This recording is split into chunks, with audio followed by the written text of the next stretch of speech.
پیٹ کے بل الٹا لیٹنے سے احادیث میں ممانعت آئی ہے، اس کی وجوہات بھی بتائی گئی ہیں. یار اتنا لمبا سوال لکھنے کی ضرورت نہیں، مجھے پتا ہے، آپ سوال لکھیں بس ایک چھوٹی سی لائن میں. یار یہ اگلی بار نا عمران بھائی یہ کیا کریں، یہ سٹوریاں نہ لکھوایا کریں. یہ مجھے اب کیا بتانے کی ضرورت ہے کہ جی حدیث شریف میں ممانعت آئی ہے اور یہ ہوا ہے، نہیں. آپ بس اینڈ پہ لکھیں ایک سوال جو چھوٹا سا سوال بنتا ہے تے جیڑا تسی لکھیا تھے ہن، ہاں کہ مجھے بچپن سے الٹا پیٹ لیٹنے کی عادت پڑی ہوئی ہے، جب تک نہ لیٹوں تو نیند نہیں آتی. اور سرکار نیند تو انسان جب یہ رمضان شریف میں لیٹا ہوتا ہے سحری کرنے کے بعد فجر سے پہلے اونگ رہا ہوتا ہے، نیند آ جائے گی. یہ بہانہ کوئی نہیں ہے. کچھ عرصہ آپ انشاءاللہ تعالی الٹا پیٹ لیٹنے کو چھوڑیں، ترک کریں، تو انشاءاللہ خود بخود آپ عادی ہو جائیں گے. کر کے تو دیکھیں کوشش، نیند تو آپ کو آئی جانی ہے. یہ ہر صورت میں اس کی ممانعت ہے. وہ جو ابو داؤد میں ابن ماجہ میں حدیث ہے، وہ صحابی کہہ رہے ہیں مجھے تکلیف تھی، اس کی وجہ سے میں پیٹ کے بل لیٹا تھا، اور نبی علیہ السلام تشریف لائے، آپ نے پاؤں کی ٹھوکر سے مجھے اٹھایا اور کہا کہ اٹھو، یہ جہنمیوں کا طریقہ ہے. تو آپ علیہ السلام نے منع فرما دی. 99% لوگوں کو پتہ ہے کہ اسلام کے بارے میں صحیح اور غلط راستے کا، لیکن پھر بھی عمل نہیں کرتے. بہت کم لوگوں کو پتا ہے جی. 99% دیندار لوگوں کو بھی نہیں پتا کہ دین کیا ہے. وہ دین اسے سمجھتے ہیں جو ان کے فرقے کا دین ہے. تو میں تو اس بات کے ساتھ ایگری نہیں کرتا کہ 99% لوگوں کو پتا ہے کہ صحیح غلط کیا ہے. صرف صحیح غلط جو پتا ہے نا، وہ اخلاقی برائیوں کا پتا ہے کہ جھوٹ بولنا برا ہے، سچ بولنا اچھا ہے. یہ نماز کا طریقہ تو مولوی کو بھی نہیں پتا، اس کے بزرگ کو بھی نہیں پتا کہ نماز کا طریقہ کیا ہے. بخاری مسلم میں لکھا ہوا قرآن کی توحید کیا ہے. یا آج آپ نے جتنی گفتگو سنی ہے میلاد کے حوالے سے، ذرا یہ میلاد کے جو جلسے جلوس ہو رہے ہیں ان میں دیکھیں کسی نے یہ باتیں کی ہیں جو میں کر رہا ہوں. تو یہ بھی آپ کی زوم خیالی والا معاملہ ہے. دین کا کوئی نہیں پتا ان کو. ہاں جتنا پتا ہے اس پہ تو عمل کرنا چاہیے. جمعے کی نماز میں زیادہ رش ہونے کی وجہ سے جڑ کر نماز پڑھنی پڑتی ہے، سجدہ بھی تنگ ہو کر کرنا پڑتا ہے. نماز ہو جاتی ہے بھائی، سنت ہے اس طریقے سے. بخاری مسلم میں ہے کہ مسجد نبوی میں اتنا رش ہو گیا تھا کہ ہم ایک دوسرے کی پیٹھ کے اوپر بھی سجدہ کر لیتے تھے. اگر رش زیادہ ہو تو یہ ضروری نہیں کہ آپ سجدے میں زمین تک ہی پہنچے، اشارے سے بھی نماز ہو سکتی ہے. بخاری مسلم میں یہاں تک موجود ہے کہ نبی علیہ السلام جب زیادہ رش ہوتا تھا تو آپ قیام اور رکوع ممبر کے اوپر کرتے تھے نماز کا، اور سجدہ کرنے کے لیے سیڑھیاں اتر کے سجدہ کرتے تھے. اب اس طرح آج کوئی کر کے بتائے، حالانکہ سنت ہے. وہ آپ اس لیے قیام اور رکوع کرتے تھے تاکہ آپ کی قرات کی آواز دور تک پہنچ جائے. اس زمانے میں سپیکر تو نہیں ہوتے تھے. تو نبی علیہ السلام ممبر کے اوپر چڑھ کے نماز پڑھ رہے ہوتے تھے، اور جب سجدے کی باری آتی تھی تو آپ وہ 3 سیڑھیاں اتر کے پھر آگے زمین پہ سجدہ کرتے تھے، پھر قیام کے وقت پھر 3 سیڑھیاں اوپر چڑھ کے، تو اس طریقے سے نماز کرتے تھے. کوئی مسئلہ نہیں ہے. حتیٰ کہ بخاری مسلم میں آیا کہ صحابہ کرام کہتے ہیں کہ جب گرمیوں میں مسجد نبوی کی زمین اگر تپ جاتی تھی، جو باہر گراؤنڈ والا پورشن ہے، تو ہم اپنی پگڑی کی پیچ جو ہے وہ اپنے ماتھے پہ لپیٹ کے تو اس پہ بھی سجدہ کر لیا کرتے تھے تاکہ ماتھا نہ جلے. اے بزرگ تے کہندے نے جو انہوں نے اگ اثر ہی نہیں کردی، صحابہ کرام نو کردی سی، کردی سی. وہ انسان سن، تواڈے بزرگ پتہ نہیں کیسے سن. میرے چچا یورپ میں جس جگہ کام کرتے ہیں وہاں کیٹ اینڈ ڈاگس کے فوڈ اور ساتھ شراب والی پروڈکٹ بھی ہیں. بھائی میرے آپ لوگ باہر گئے ہیں، مصیبت ہماری جان کو آپ لوگوں نے ڈالی ہوئی ہے. ہاں تو یہ تو چیزیں جڑی ہوئی ہیں. اب میں کیوں آپ کے گناہوں کا بوجھ اپنے اوپر اٹھا لوں؟ تو ظاہر ہے یہ ساری چیزیں ہیں. وہ تو آپ کو جب پتہ ہے کہ شراب بک رہی ہے یا اس طریقے سے آپ فوڈ ڈلیوری میں ایسے معاملات کے اندر انوالو ہیں، تو اس میں کوئی زیادہ سے زیادہ کوئی ایک گنجائش والی بات ہے. وہ بھی میں اپنے اوپر کوئی ذمہ داری نہیں لیتا کہ جہاں پہ حلال اور حرام مکس ہے اور میجارٹی پورشن جو ہے حلال کا ہے وہاں پہ کوئی گنجائش نہیں کر سکتی ہے. لیکن جہاں پیورلی حرام کام ہی ہو رہا ہے، مثلا شراب بنانے والی فیکٹری ہے یا شراب پرووائڈ کرنے والی سروسز ہیں، وہاں تو آپ جواب نہ کریں. جہاں مکس ہے وہاں کوئی اللہ تعالیٰ کے حضور شاید عذر قابل قبول ہو جائے، اور اس کی بھی ذمہ داری میں نہیں لیتا. میں گیم کھیلتا ہوں PUBG کے نام سے. اس کے کھیلنے سے پہلے میں باہر بازاروں اور غلط صحبتوں میں تھا، لیکن گیم کی وجہ سے وہ ٹائم میرا گیم میں ہی گزر جاتا ہے. اچھی بات ہے، ہم نے تو کوئی اعتراض نہیں ہے، بس اس میں کوئی جوئے والا معاملہ نہ ہو اور نماز کے ٹائم پہ آپ اٹھ جائیں. یہ نہ ہو کہ نماز کے وقت بھی آپ گیم ہی کھیلتے رہیں. تو اچھی بات ہے، اپنے آپ کو مصروف رکھیں. ہم تو ہمیشہ کہتے ہیں کہ اپنے آپ کو مصروف رکھیں، اس میں کوئی مسئلہ نہیں. اس کے اوپر میری ویڈیو بھی ریکارڈ ہے. میں سافٹ ویئر انجینئر ہوں اور میں نے اپنے لیے ٹیٹو میکر ایپلیکیشنز بنائی ہیں, اس کی کمائی کیا حلال ہے کہ نہیں؟ ٹیٹو تو حرام ہے نا جی, تو وہ آپ یہ کام تو نہ کریں. وہ تو بخاری مسلم میں موجود ہے, نبی الاسلام نے ایسی عورتوں پر لعنت فرمائی ہے جو چہرے کے بال یعنی آئی بروز وغیرہ اکھاڑتی ہیں یا دانتوں میں گیپ بنواتی ہیں خوبصورت دکھنے کے لیے, اور گندواتی ہیں یعنی یہ ٹیٹو بنواتی ہیں. اگر فجر قضا ہو جائے تو ظہر کے وقت جماعت کھڑی ہو جائے تو پہلے زہر پڑھیں؟ جی پہلے زہر ہی پڑھیں, بعد میں اس کے فجر پڑھ لیں.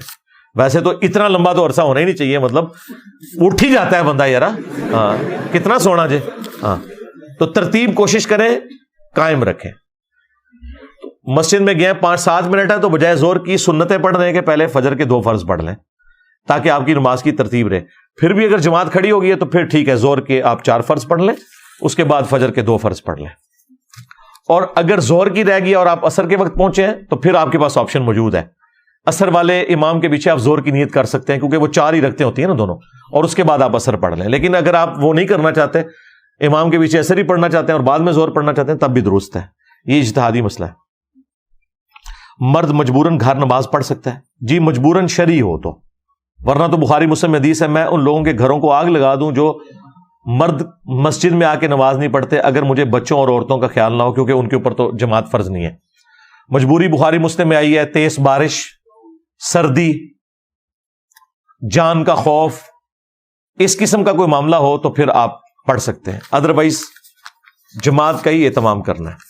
یا جماعت آپ کی رہ گئی اور آپ کو پتا ہے مسجد مجھے جماعت نہیں ملنی, لیٹ ہو گئے ہیں, تو پھر آپ گھر پڑھ لیں. ادروائز آخری درجے تک مرد کے لیے یہ ہے کہ اس نے مسجد میں نماز پڑھنی ہے. میرے والد کو 5 سال سے فالج ہے, ان کی خدمت کرتے ہوئے پاکی نہ باقی کا علم نہیں رہتا اور جماعت کے ساتھ نماز بھی نہیں پڑھی جاتی, اور بھرپور خدمت کے باوجود والد صاحب خوش نہیں, مجھ پہ غصہ کرتے ہیں. اس کی وجہ یہ ہے کہ وہ چڑچڑا پن آ جاتا ہے بیماری کی وجہ سے. یہ جو بڑھاپا ہے نا اور بچپنا یہ ایک جیسے ہی ہوتے ہیں. اس طرح کی جو عادتیں ہیں ان کے ساتھ ہی آپ نے گزارا کرنا ہے. یہ ماں باپ بیمار نہ بھی ہوں تب بھی وہ غصہ کھا جاتے ہیں, ان کی نیچر کے اندر ایک غصہ ہے. پرانے زمانے کے ماں باپ ہے نا, ہاں ہم ویسے ماں باپ نہیں اللہ کے فضل سے کہ اپنی اولاد کے اوپر خام خواہ غصہ کھائیں یا اس طرح کا معاملہ کریں. ہمیشہ کوشش کرتے ہیں سولوشن اینڈ پہ رہیں اور ایک علمی طریقے سے اپنا مقدمہ ان کے سامنے رکھیں. لیکن یہ تربیت ہمارے ماں باپ کی ان کے ماں باپ کی نہیں ہوتی تھی.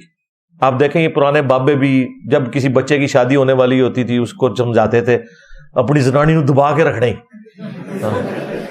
یہ ٹوٹل ان کی جو ہے نا وہ ایکسپیرینس ہوتا تھا جس کا دین سے کوئی تعلق نہیں. اولاد کے معاملے میں بھی کھچ کے رکھو, سرکار یہ کھچنے سے کوئی فائدہ نہیں ہونا.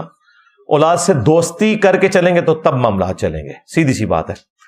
تو اس طرح کی جو آزمائشیں ہیں اس کی وجہ سے نماز اگر آپ کی رہ جاتی ہے جماعت سے تو ظاہر ہے ایک شرعی عذر ہے آپ کا, تو اللہ تعالیٰ آپ کو اس پہ جزا دے گا. باقی صبر ہی کرنا ہے, اس کا علاج تو میرے پاس کوئی نہیں. جس نے صدق کے دل سے لا الہ الا اللہ پڑھ لیا تو کیا وہ جنت میں جائے گا؟ جی اپنا عذاب بھگت کے. اگر وہ دنیا میں شرک کرتا ہو, شرک کرتا ہوا مرا ہے, پھر اس کا معاملہ اللہ کے سپرد ہے کہ اس کے شرک کی انٹینسٹی کیا ہے. وہ اللہ کی مرضی قبول کر لے اس کے سرکمسٹانسز کے اندر. جزوی شرک, کلی شرک ہے تو وہ تو قرآن میں واضح آ گیا کہ وہ تو معاف ہی نہیں ہونا اگر خدا کے ساتھ کوئی کسی کو شریک ٹھہراتا ہے.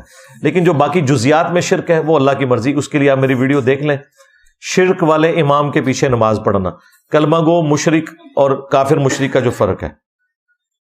بٹ کوائن والا کام جائز ہے کہ ناجائز؟ میں تو شروع سے اس پہ یہ موقف رکھا ہوا کہ اگر گورنمنٹ اس کے پیچھے کوئی گارنٹی دیتی ہے آپ کو, جس طرح ہماری جو کمپنیز ہیں وہ اسٹاک ایکسچینج میں رجسٹرڈ ہوتی ہیں اور ان کے پیچھے حکومت کی گارنٹی ہوتی ہے, کوئی ہینکی پھینکی نہ ہو جائے, پھر تو ٹھیک ہے. ادروائز اس کام سے آپ پرہیز کریں. باقی فی نفسی اس کام میں کوئی مسئلہ نہیں. کرنسی جو ہے وہ کسی بھی فارم میں ہو, اگر اس کے اندر سود اور جوئے والی انوالومنٹ نہ ہو تو سافٹ کرنسی آلریڈی ہم کتنی کرنسی جو ہے وہ سافٹ والا پورشن استعمال کر رہے ہیں. اب تو بارٹر سسٹم بھی ختم ہو گیا, کوائن سسٹم بھی ختم ہو گیا, پیپر کرنسی بھی باہر کے ملکوں سے تو ختم ہو رہی ہے. اب تو کارڈز کے اوپر سارا معاملہ آ گیا. وہ ایشو نہیں ہے. ایشو یہ ہے کہ یہ آپ کے ساتھ فراڈ نہ ہو جائے جس طرح کئی لوگوں کے ساتھ ہو گیا.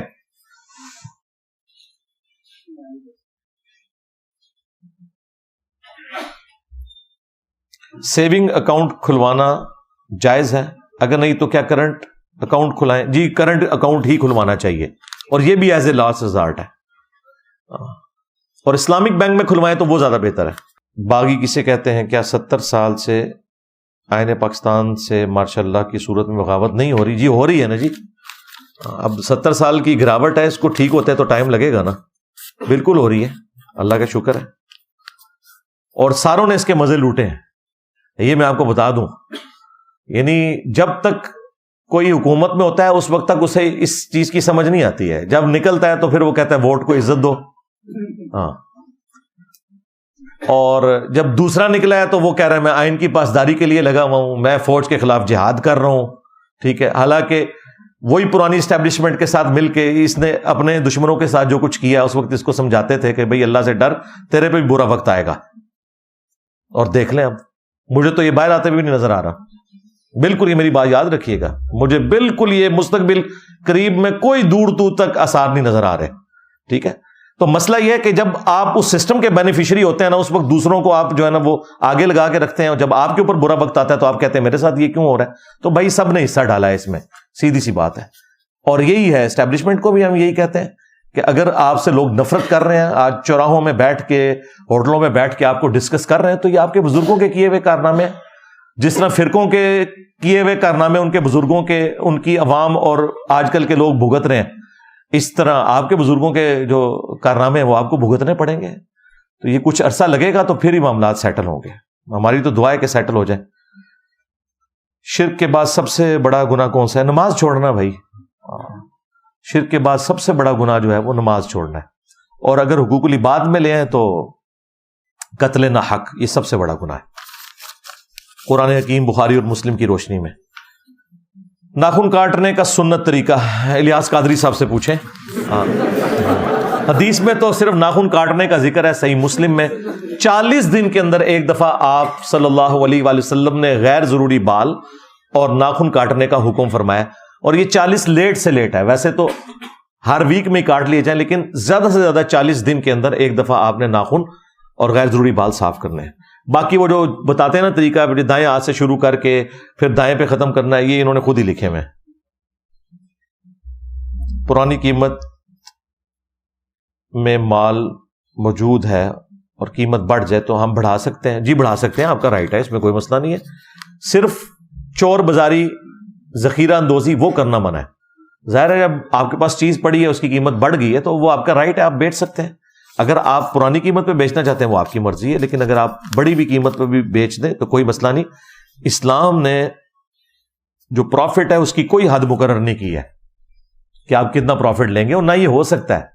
میں نے بارہا عرض کیا ہے کہ اسلام آباد میں جو منڈی ہے وہ I-10 کے قریب ہے، I-10 میں جو بندہ سبزی یا فروٹ بیچے گا اسے تو کرایہ بہت تھوڑا پڑ رہا ہے، 1.5-2 کلومیٹر کا، لیکن وہی سبزی اور فروٹ اگر F11 میں ایک بندہ جا کے بیچے گا تو اس کو کرایہ بھی 3-4 گنا پڑ رہا ہے، اور وہاں پہ دکانیں بھی زیادہ مہنگی ہیں۔